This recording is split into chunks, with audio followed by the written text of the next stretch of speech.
Welcome to all the students of Shri Siddh Vidyapeeth school. आज हम कक्षा 8वीं का हिंदी का पहला पाठ पढ़ेंगे, ध्वनि। अभी न होगा मेरा अंत, अभी अभी ही तो आया है मेरे वन में मृदुल बसंत। अभी न होगा मेरा अंत, हरे हरे ये पात, डालियाँ कलियाँ कोमल गात। मैं ही अपना स्वप्न मृदुल कर फेरूंगा निर्दित कलियों पर। जगा एक प्रत्युष मनोहर, पुष्प पुष्प से तंद्रालस लालसा खींच लूँगा मैं। अपने नवजीवन का अमृत शहद सींच दूँगा मैं। द्वार दिखा दूँगा फिर उनको, है मेरे वे जहाँ अनंत। अभी न होगा मेरा अंत। सूर्यकांत त्रिपाठी निराला, कवि का नाम। तो बच्चों, इस पहली पंक्ति का क्या अर्थ है? इस कविता में वसंत ऋतु की शुरुआत में जो माहौल होता है उस बात की चर्चा की गई है। तो कविता का शीर्षक उस मधुर संगीतमय वातावरण की तरफ इशारा करता है जो वसंत ऋतु के शुरू होने पर रहता है। तो कविता का शीर्षक उसकी ओर हम इशारा कर रहा है कि जो वसंत ऋतु है वो बहुत ही एक अच्छा मौसम है, बहुत ही मधुर मौसम है। तो उस वातावरण में अगर हम लोग कोई संगीत में रूप दें तो उसी की ओर ये शीर्षक जो है ध्वनि, उसी की ओर ये इशारा करता है। तो अभी तो मधुर, इस पंक्ति में यही अर्थ है। अभी कवि ये कहना चाहते हैं कि अभी तो मधुर वसंत की शुरुआत ही हुई है, इसीलिए अभी उसका अंत नहीं होने वाला। तो बोल रहे हैं कि कवि अभी तो मधुर वसंत की ऋतु की मतलब वसंत ऋतु की शुरुआत ही हुई है, इसीलिए उनका अंत अभी नहीं होने वाला। हर सुंदर चीज़ का अस्तित्व थोड़े ही समय के लिए रहता है। तो कोई भी एक सुंदर चीज़ का जो मौजूदगी है वो बहुत ही थोड़े से समय के लिए रहता है। या कई बार ऐसा होता है कि उस सुंदरता निहारने में हम इतने मगन हो जाते हैं कि हमें लगता है जैसे समय जल्दी बीत गया हो। या फिर कोई चीज़ जो बहुत ही सुंदर है उसको देखने में हम इतने एकदम मगन हो जाते हैं कि जैसे हमें लगता क्या है कि जैसे समय बहुत जल्दी बीत जा रहा है। बसंत साल का सबसे सुंदर मौसम होता है और खुशनुमा होने की वजह से लगता है बहुत थोड़े समय के लिए ठहरता है। कवि ने इसी भावना को चित्रित करने की कोशिश की है। तो फिर इसी भावना को क्या चित्रित करने की कोशिश की है कवि ने, कि किस बात से ये सुंदरता जोड़ने की कोशिश की है कि वसंत ऋतु से। जैसे वसंत ऋतु एक बहुत सुंदर ही मौसम है और बहुत खुशनुमा भी होता है, तो लेकिन वो बहुत थोड़े समय के लिए रहता है और हम उसका आनंद लेते लेते इतना मगन हो जाते हैं कि हमें समय का पता ही नहीं चलता और समय कब चला जाता है। तो इसी भावना की ओर इस पंक्ति में कवि ने चित्रित करने की कोशिश की है।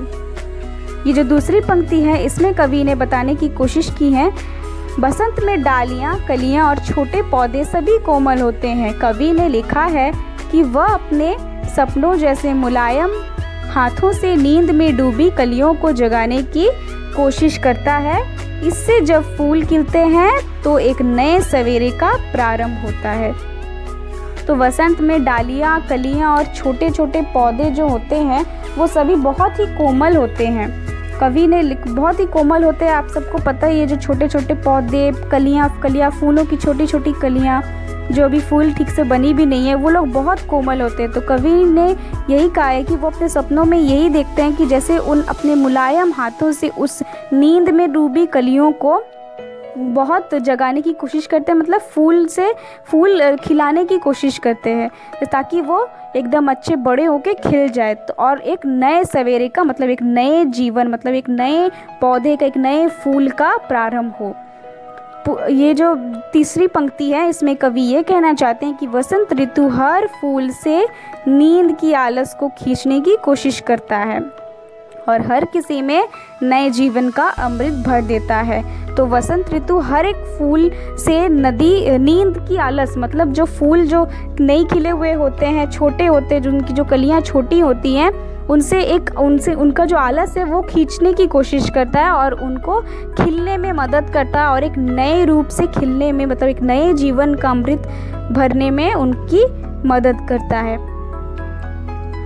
अंतिम पंक्ति का यही अर्थ है कि जब फूल खिल जाएंगे तो वसंत उन्हें इस असीम संसार के दरवाजे खोलकर उसका मनोहरी दृश्य दिखाएगा।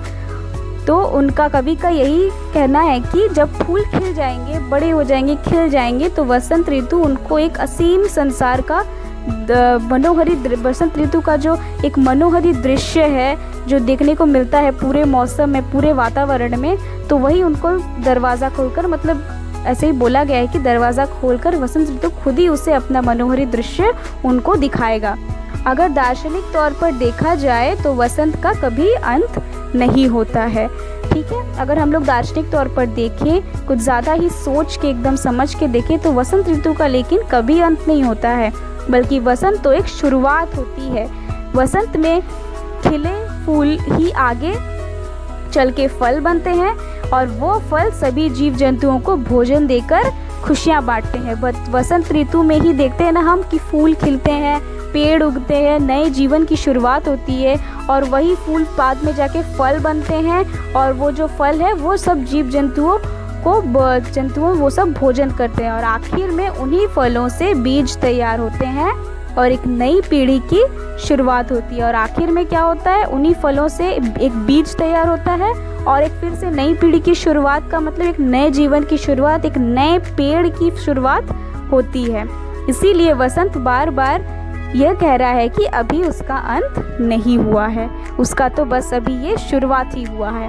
तो बच्चों यहाँ पे ये शब्दार्थ हैं कुछ, ये आप पढ़ लीजिएगा जो भी शब्दार्थ है। जैसे कि मृदुल का अर्थ है कोमल, पात का अर्थ है पत्ता, गाद का अर्थ है शरीर, निद्रित का अर्थ है सोया हुआ, प्रत्युष का अर्थ है प्रातःकाल, तंद्रालस का अर्थ है नींद से अलसाया हुआ, कुछ पाने की लालसा का अर्थ है कुछ पाने की चाह और अभिलाषा और इच्छा। ठीक है, तो बच्चों ये कविता से अभ्यास जो है, ये कविता से ये पहला प्रश्न क्या है कविता से का, कवि को ऐसा विश्वास क्यों है कि उसका अंत अभी नहीं होगा। कवि के अंदर जीवन जीने की उत्साह, प्रेरणा, ऊर्जा बची है। वह युवा पीढ़ी को आलस्य की दशा से उबारना चाहते हैं। अभी उसे काफ़ी काम करना है। वह स्वयं को काम के सर्वथा उपयुक्त मानते हैं, इसीलिए उसे विश्वास है कि उसका अंत अभी नहीं होगा। तो कवि के अंदर एक नया जीवन जीने की जो उत्साह है, मतलब एक चाह है, एक प्रेरणा है, एक इंस्पिरेशन, प्रेरणा को इंग्लिश में क्या बोलेंगे, इंस्पिरेशन है, एक ऊर्जा भी है, मतलब एक एनर्जी भी है, उनको जीवन जीने की जो ऊर्जा भी है। तो और वो क्या करना चाहते हैं, जो युवा पीढ़ी मतलब जो यंग जनरेशन का जो आलस्य है, वो जो आलसी हो जा रहे हैं, उनका ये जो दशा है उनको उबारना चाहते हैं, मतलब ठीक करना चाहते हैं, उनको निखारने में, उनको अपने जीवन में निखारने में, सफल होने में उनकी मदद करना चाहते हैं। और उन्हीं को फूलों की जैसे फूलों की कलियों, छोटे छोटे कलियों के से उनको ये जोड़ा गया है। अभी उसे काफ़ी काम करना है और वह स्वयं को हमेशा काम करने के उपयुक्त मानता है, इसीलिए उसे विश्वास है कि उसका अंत अभी नहीं हुआ है। दूसरा प्रश्न क्या है, फूलों के अनंत तक विकसित करने के लिए कवि कौन कौन सा प्रयास करता है। फूलों के अनंत तक विकसित करने के लिए कवि उन्हें कलियों की स्थिति से निकालकर खिले फूल बनाना चाहता है। कवि का यह मानना है कि उसके जीवन में वसंत आई हुई है, इसीलिए वह कलियों पर बासंती स्पर्श का अपना हाथ फेरकर खिला देगा। अर्थात कवि उसे युवा पीढ़ी की काव्य प्रेरणा से अनंत का द्वार दिखाना चाहता है, जो अब तक अपना समय व्यर्थ कर रहे हैं। कवि यहाँ पे क्या करना चाह रहे हैं कि फूलों को अनंत तक विकसित करने के लिए वो उन्हें कलियों की स्थिति से निकालकर फूल बनाना चाहते हैं और वो अपने बासंती जो स्पर्श हमने पढ़ा, बासंत उनके जीवन में जो बसंत आए हैं, उसी बासंती स्पर्श से हाथ फेरकर उनको कलियों से फूल खिलाने में, फूल बनाना चाहते हैं। मतलब जैसे कि इस फूल से किसकी तुलना की गई है, युवा पीढ़ियों की तुलना की गई, यंग जनरेशन की, उनको भी वो कवि प्रेरणा से अनंत एक द्वार, मतलब एक सफल होने का द्वार, दरवाज़ा दिखाना चाहते हैं, सफल करना चाहते हैं, जो अब तक वो जो युवा पीढ़ी है वो अपना समय जो है व्यर्थ कर रहे थे।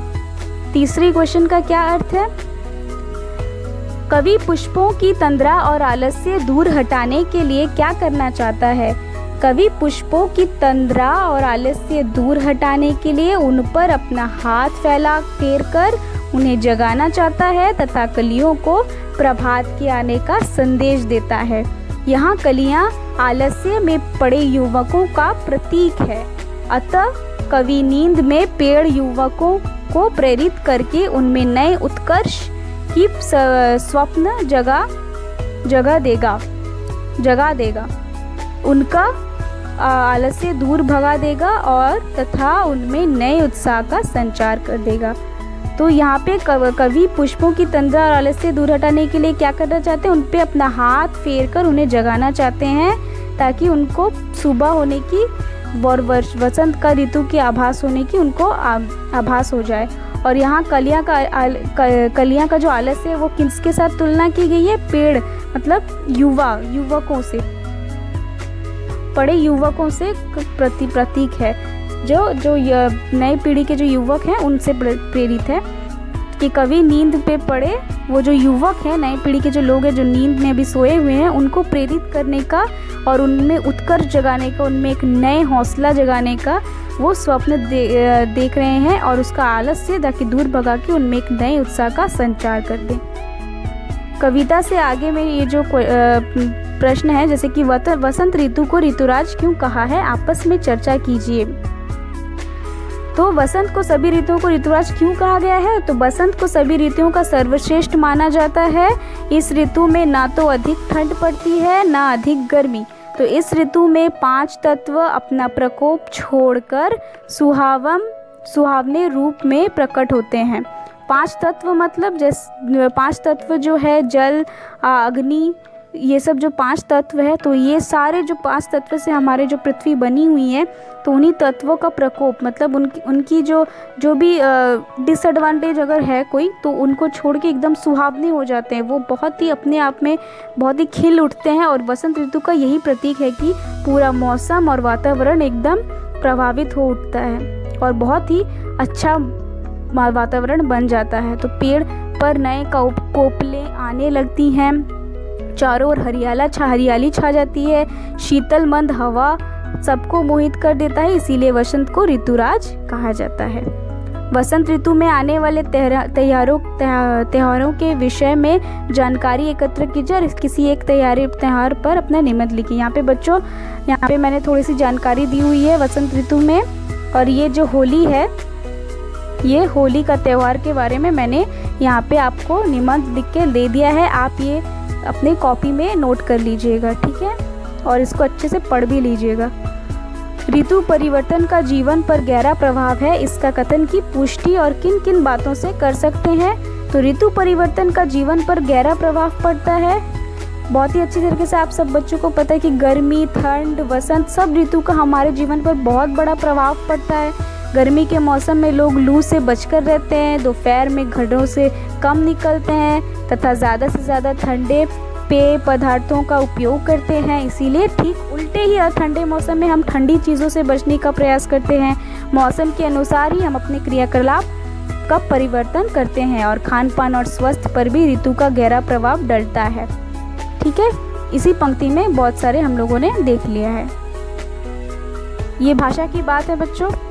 यहाँ पे बहुत सारे विशेषण, 4 तरह के विशेषण दिए गए हैं, जैसे कि गुणवाचक विशेषण, परिमाणवाचक विशेषण, संख्यावाचक विशेषण, सार्वनामिक वाचक विशेषण। गुणवाचक मतलब कैसा गुण, अच्छा गुण क्या होता है आपको पता है ना, आपके क्या गुण है, जैसे कि आप बहुत अच्छे हैं, आप बहुत सुंदर हैं, आप लंबे हैं, आप ये काम बहुत अच्छा करते हैं, आप बहुत अच्छी कलाकारी करते हैं, मतलब अपने बहुत अच्छे ड्राइंग्स करते हैं, तो इसी को गुणवाचक। जैसे कि आप में कोई गुण है, जैसे कि ये बंदर, अच्छा बंदर, ठीक है, तो ये क्या है, विशेष्य है, ये विशेषण है।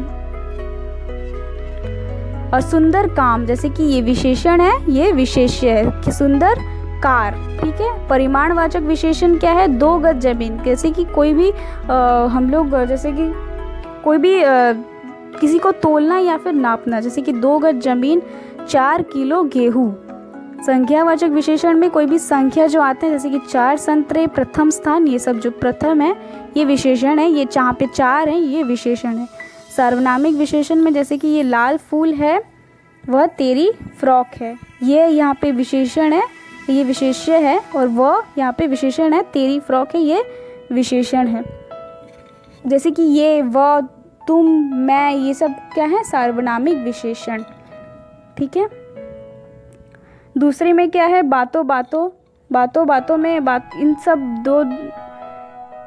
इन सब से आपको वाक्य बनाना है। जैसे कि विशेषण जिस संज्ञा या सर्वनाम विशेषता उन विशेष से कहते हैं। आप यहाँ से पढ़ लीजिएगा कि विशेषण और विशेष्य किसको कहते हैं। ऊपर दिए गए वाक्यांश से और पाठ शब्द विशेष से आप इन विशेषण से आप ये सब करेंगे। ये सेकंड का आंसर है और ये आपका पहला का आंसर है। ये पहले होगा और ये दूसरे नंबर का आंसर है। भाषा की बात का आप सब ध्यान रखेंगे। तो पहले का क्या प्रश्न है? ये जो हरे हरे पुष्प एक से बाद एक शब्द इसका पुनरावृत्ति हो रहे, ऐसे ही शब्द आपको कुछ लेने हैं और उससे, जैसे कि यहाँ पे दिया हुआ है कुछ शब्द यहाँ पे, जैसे बातों बातों में, रह कर, लाल लाल, इन्हीं को आप सबको इन्हीं का वाक्य बना के आपको लिखना है, जो यहाँ पे मैंने लिख दिया है। ठीक है। तो ये फर्स्ट का आंसर है आपका। आप इन सब को लिख लीजिएगा। इस पाठ का ये पाठ यहीं पे अंत होता है। हम आपसे फिर से अगली पाठ में मिलेंगे। तब तक ये पाठ में जितने भी प्रश्न उत्तर हैं भाषा की बात, सब आप अपने नोटबुक पे, कॉपी पे लिख लीजिए और अच्छे से ये पाठ को फिर से दोबारा पढ़ लीजिए। हम आपसे अगली पाठ में मिलेंगे।